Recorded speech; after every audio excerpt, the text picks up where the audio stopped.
வணக்கம். கன்னி ராசி ஐப்பசி மாத ராசி பலன்கள்.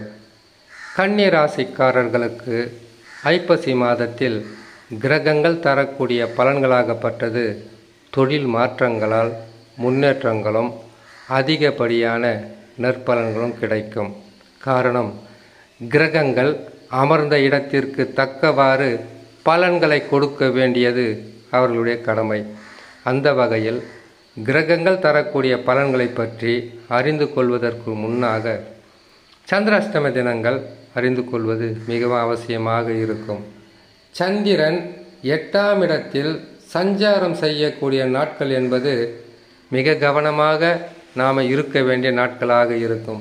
புதிதாக தொழில் தொடங்கக்கூடாது, புதிதாக வியாபாரத்தை தொடங்கக்கூடாது, யாரிடமாவது கொடுக்கல் வாங்கலில் நாம் ஈடுபடக்கூடாது. ஏன்னு கேட்டிங்கன்னாக்கா, அந்த சந்திராஷ்டம நாட்களில் கொடுக்கல் வாங்கல் என்பது நீங்கள் கொடுத்தாலும் சரி அல்லது பெற்றாலும் சரி அது ஒரு பிரச்சனையில் தான் போய் முடியும். புதிதாக தொழில் தொடங்கினா பெரிதளவு வெற்றிகளை கொடுக்காமல் மன சஞ்சலத்தை கொடுக்கும்.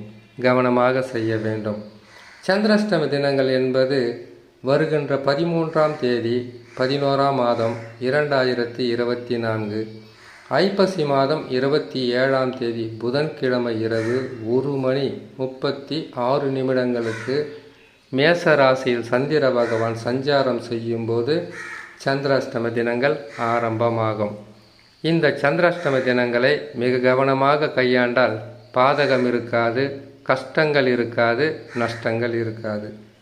சந்திராஷ்டம தினங்களிலிருந்து விடுபடக்கூடிய நாட்களாக 15ஆம் தேதி 11ஆம் மாதம் 2024 ஐப்பசி மாதம் 29ஆம் தேதி வெள்ளிக்கிழமை இரவு 4:12 ரிஷபராசியில் சந்திர பகவான் சஞ்சாரம் செய்யும்போது கன்னி ராசியான உங்களுக்கு சந்திராஷ்டம தினங்களிலிருந்து விடுபடக்கூடிய நாட்களாக இருக்கும். இம்மாதத்தில் கிரகங்கள் தரக்கூடிய பலன்களை பார்க்கலாம்.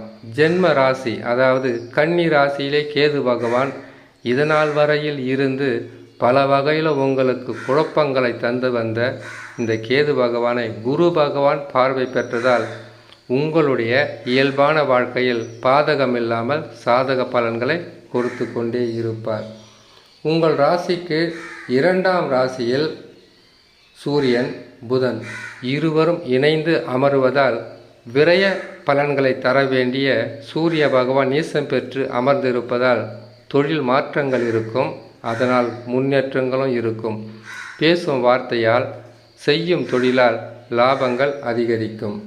சுக்கிர பகவான் 3ஆம் ராசியில் அமருவது என்பது முன்னேற்றங்கள் அதிகரிக்கும். பாதக பலன்களாக இருக்காது, சாதக பலன்களாகவே இருக்கும். சனி பகவான் வக்ரம் பெற்றிருந்து ஐப்பசி மாதத்தில் வக்ர நிவர்த்தி பெறுவதால் மீண்டும் உங்களுடைய வாழ்க்கையில் புதிதான முயற்சிகளில் வெற்றி பெறலாம். ஆனால் சனி பகவான் வக்ர நிவர்த்தி பெற்று சில மாதங்களில் கண்டக சனியாக வருவதால் புதிய நண்பர்களை நம்ப வேண்டாம். புதிதாக எதையும் செய்து பணத்தை விரயம் செய்ய வேண்டாம். யாரிடமும் வாக்குவாதம் வேண்டாம். பொறுமை கன்னி ராசிக்காரர்களுக்கு மிக அவசியம். ராகு பகவான் 7ஆம் இடத்தில் இருக்கும்போது பொருளாதாரத்தில் வீழ்ச்சியை கொடுப்பார். மன நிம்மதியை உங்களுக்கு குறைப்பார். சந்தோஷத்தை உங்களுக்கு குறைத்து அதிகப்படியான சங்கட பலன்களை கொடுப்பார். ஆனால் குரு பகவான் பலமாக 9ஆம் இடத்தில் இருக்கும் வரையில் பெரிதளவு கஷ்டம் என்று சொல்ல முடியாது. குரு பகவான் மாற்றம் பெற்றால்தான் உங்களுக்கு பாதகமாக இருக்கும். அந்த வகையில் ஐப்பசி மாதத்தில் குரு பகவானை பொறுத்தவரையில் வக்ரம் பெறுவார். வக்ரம் பெறுவதால் முழுமையாக உங்களுக்கு கெடுபலன்களை தந்து விடுவார் என்று சொல்ல முடியாது. காரணம், வக்ரம் பெற்று பின்னோக்கி செல்லும்போது உங்களுக்கு வரவேண்டிய காசு பணம், கிடைக்க வேண்டிய நற்பலன்கள் சற்று தாமதமாக கிடைக்குமே தவிர முழுமையான கெடுபலன்களை தந்துவிட மாட்டார். குரு பகவான் 9ஆம் இடத்திலிருந்து வக்ரம் பெறும்போது சில கஷ்டங்கள் வரும். பொறுமையாக இருக்க வேண்டும்.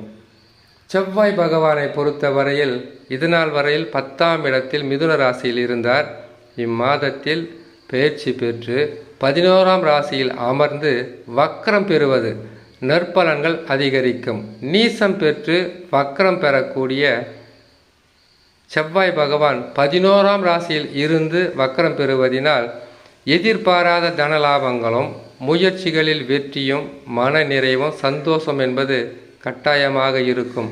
சொல்கின்ற பலன்கள் அதிகப்படியான நற்பலன்களை தர வேண்டுமென்றால் உங்களுடைய சொந்த ஜாதகத்தில் நடப்பு தசாவாகப்பட்டது வலிமையாக இருந்துவிட்டால் மற்ற கிரகங்கள் பாதகமாக இருந்தாலும் கன்னி ராசிக்காரர்களுக்கு செவ்வாய் பகவானால் சாதக பலன்கள் கிடைக்கும் என்பதை சொல்லி இன்னொரு நல்ல பதிவில் உங்களை நான் சந்திக்கிறேன். நன்றி, வணக்கம்.